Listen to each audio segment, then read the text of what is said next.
Hey Sobs, jadi baru-baru ini ada seseorang yang ngirim cerita ke email curhat bareng Metri. Kita sebut aja namanya Rian. Katanya dia pengen berbagi pengalaman first date atau kencan pertama dia yang bukannya romantis malah berujung menjadi kisah horor. Dan jujur, kata Rian, ini adalah salah satu kisah yang gak bakal dia lupain seumur hidupnya. Dan terus terang aku agak kaget sih gara-gara ada orang yang ngirimin email setelah sekian lama aku nggak buka segmen love story. Tapi pas lihat ada email masuk dan isinya kayak begini, aku jadi langsung semangat. Dan makasih banyak buat Rian yang udah mau mengirimkan cerita yang super epic ini. Oke, daripada penasaran, yuk langsung aja kita masuk ke ceritanya.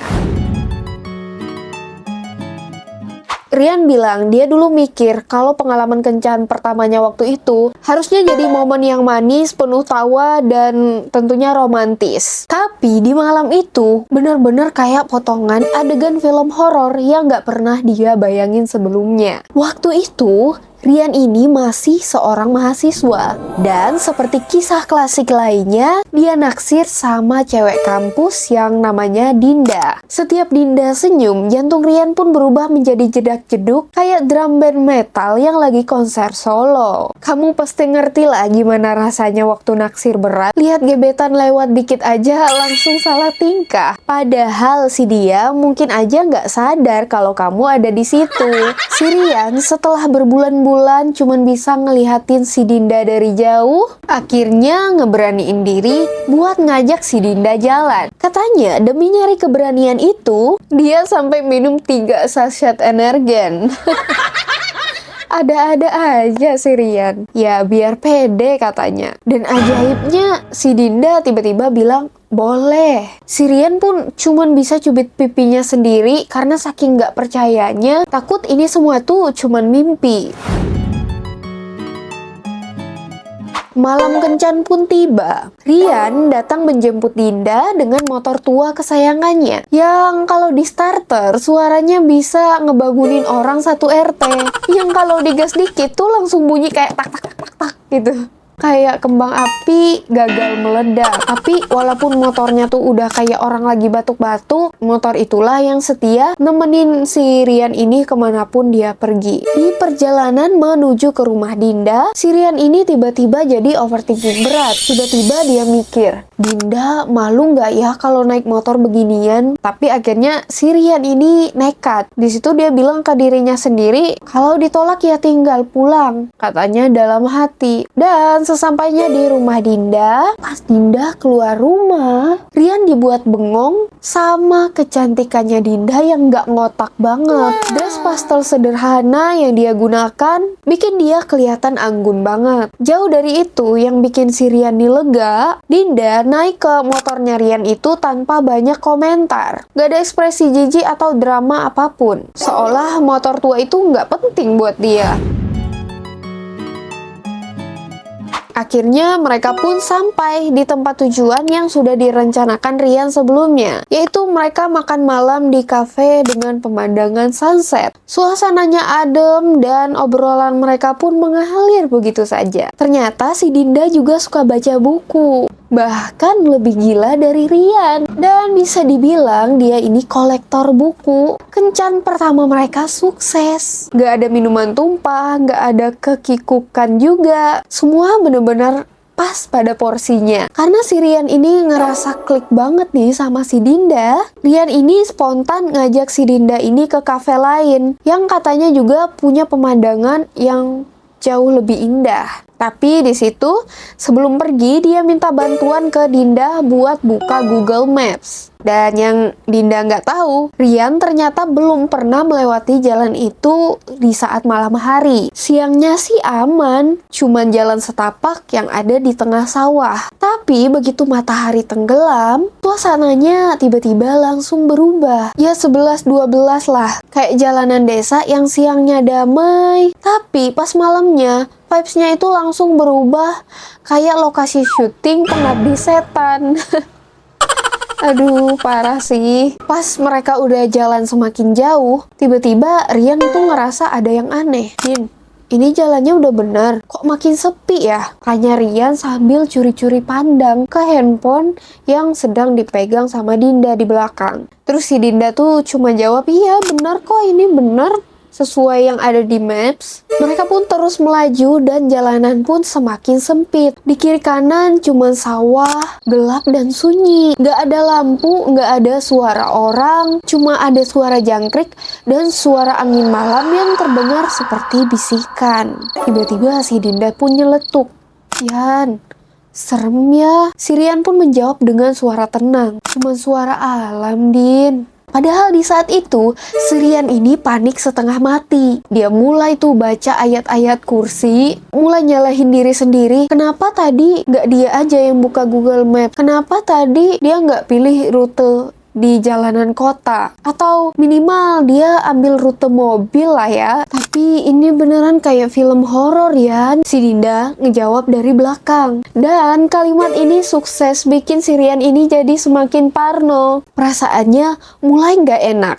Rasanya kayak ada yang lagi ngikutin dari belakang. Dia pun refleks ngebut, mencoba mempercepat laju motornya itu. Tapi tiba-tiba motor itu mati mendadak. Lampu depan motornya padam. Di situ Rian buru-buru mencoba menyalakan ulang motornya. Tapi motornya cuman ngeluarin kayak suara orang lagi batuk yang kalau di starter bunyinya kayak lalu diam total. Rian pun menatap motornya dengan rasa yang putus asa. Di saat yang bersamaan, si Dinda pun mencengkram lengannya si Rian. Yan, ini kenapa? Sabar ya, aku coba nyalain lagi. Si Rian ini menjawab sambil mencoba ngeklik starter motornya lagi. Tapi motor itu tetap diam, gak bergeming sama sekali. Si motor tua rupanya memilih untuk pensiun. Di waktu yang paling gak tepat banget. Si Rian udah coba nih ngengkolin motornya sampai betisnya itu jadi pegel. Dia pun sampai jalan muter-muter sambil garuk-garuk kepala. Persis kayak bapak-bapak yang mogok pas mau berangkat kerja. Padahal dia tadi barusan sok cool tuh di depan si Dinda. Sekarang hilang sudah karismanya. Dinda pun mulai ngelirik tuh ke sekeliling. Yan, kok makin gelap ya? Kata si Dinda. Di situ Rian tuh berusaha tetap kalem. Walau dalam hati dia udah kayak pengen peluk tiang listrik. Tenang aja, kita masih di jalan yang aman kok, jawab si Rian. Dengan suara yang terus berusaha untuk meyakinkan si Dinda biar nggak takut. Tapi nadanya sih nggak bisa bohong, kayak orang mau nangis. Dan saat mereka masih bingung tuh mau ngapain, tiba-tiba ada sesuatu yang aneh muncul di tengah kegelapan. Sebuah bayangan hitam diam berdiri di kejauhan dan gak bergerak sama sekali. Bentuknya mirip manusia, tapi terlalu tinggi dan terlalu kurus juga. Sedangkan cahaya bulan yang ada di atas mereka cuma bisa kasih pencahayaan minimalis. Justru cukup buat bayangan itu terlihat semakin mencurigakan. Kayaknya bulan pun ikut menjahili mereka di malam itu. Yan, itu apaan? Tiba-tiba si Dinda nyeletuk kayak gitu. Lalu si Rian menjawab, mungkin orang. Tiba-tiba bayangan itu bergerak dengan perlahan. Pelan banget. Kepalanya miring ke satu sisi, kayak lagi ngeliatin mereka. Makin lama gerakannya semakin terlihat jelas. Dan di momen itu, semua film horor yang pernah ditonton oleh Rian tiba-tiba berputar lagi di kepalanya. Dan itu membuat dia semakin merasa merinding. Yan, aku takut. Tiba-tiba si Rian pun berteriak, lari! Untungnya si Rian ini masih ingat buat ngegenggam tangannya si Dinda dan menarik si Dinda untuk kabur dari tempat itu. Mereka lari dengan sekencang-kencangnya. Nafas mereka udah kayak orang lomba abis makan kerupuk tapi sambil lari estafet. Gak tahu arah, pokoknya yang penting kabur. Setelah beberapa menit lari, mereka ngelihat cahaya. Sebuah rumah kecil di tengah sawah dengan lampu menyala. Dan di situ mereka lega banget. Rian pun langsung ngetok tuh pintu kayak orang yang lagi emosi banget. Dia gedor tuh pintu, tok tok tok tok. Dan tiba-tiba pintunya dibuka oleh seorang kakek tua. Kalian kenapa nah? Kau pucat kayak ini? Kayak abis lihat setan? Di situ si Rian ngos-ngosan kayak lari dari tagihan utang, cuma bisa ngomong, motor mogok, ada di sawah, ada bayangan. Kalimatnya terputus-putus kayak sinyal internet yang lagi ngebug. Udah pengen cerita, tapi nafasnya keduluan abis. Sementara itu si Dinda masih megangin tangannya si Rian dengan erat.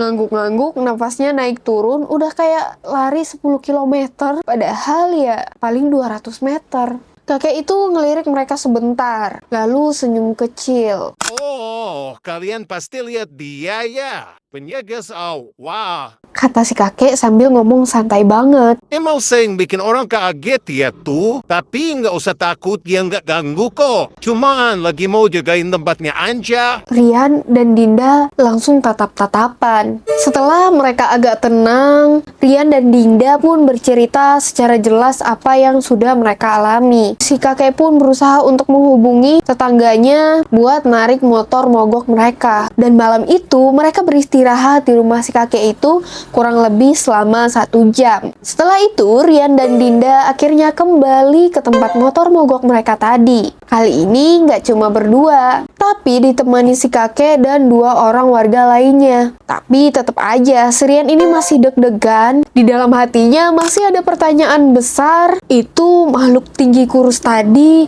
beneran ada nggak sih? Begitu sampai di tempat kejadian, si kakek tuh nyalain senter dan menyinari sekeliling sawah. Lampu senter itu pun menyorot ke satu titik, dan di situ mereka semua melihat sosok yang membuat Rian dan Dinda ini lari pontang-panting. Dan ternyata itu adalah orang-orangan sawah. Waduh. Siapa yang udah nebak dari tadi? Yang mana yang kayaknya itu udah sobek-sobek, berdiri tinggi kurus di terpa angin malam. Jadi kelihatan agak creepy banget di tengah kegelapan itu. Tapi ya tetap aja itu cuma boneka sawah. Di situ pun Dinda langsung ngakak sambil nahan perut. Ya ampun Yan, kita lari-lari. Ketakutan gara-gara beginian. Rian di situ garuk-garuk kepala sambil senyum-senyum malu. Sumpah, tadi tuh kelihatan kayak makhluk dari dunia lain. Warga yang ikut ngebantu pun cuma senyum-senyum doang. Salah satu dari mereka tuh nyeletuk. Udah sering mas, banyak yang salah paham. Tapi ya, baru kalian yang lari sampai ke rumahnya Pak Toto. Akhirnya, motor Rian pun berhasil ditarik dan dibenerin. Dan sejak malam itu, Rian belajar satu pelajaran penting dalam hidupnya. Kadang, dalam hidup, yang kita takutin tuh cuma bayangan dari pikiran kita sendiri. Cuma karena gelap, karena panik, kita ngelihat hal yang biasa jadi luar biasa seremnya. Dan kadang, yang bikin kita lari ketakutan itu ya bukan setan, tapi karena overthinking. Ya udah sih, kalau kamu juga mau kirim cerita kayak si Rian, boleh banget nih. Kalau kamu mau kirim cerita yang absurd, lucu, romantis, atau bahkan nyesek banget, kirim aja ke email di sini, curhatbarengmetrik@gmail.com. Cerita kamu bisa jadi video selanjutnya yang bakal kita bahas bareng-bareng. Dan buat kalian yang para cowok-cowok nih, kalau di posisi si Rian, apa yang bakal kalian lakuin? Terus buat yang ciwi-ciwi, kalau kalian nemu cowok yang kayak gini, kalian bakal ngapain? Ayo, boleh banget komen di bawah. Dan tentunya jangan lupa untuk like, komen, dan share video ini kalau kalian suka. Tentunya jangan lupa subscribe. Sampai jumpa di video selanjutnya. Bye-bye.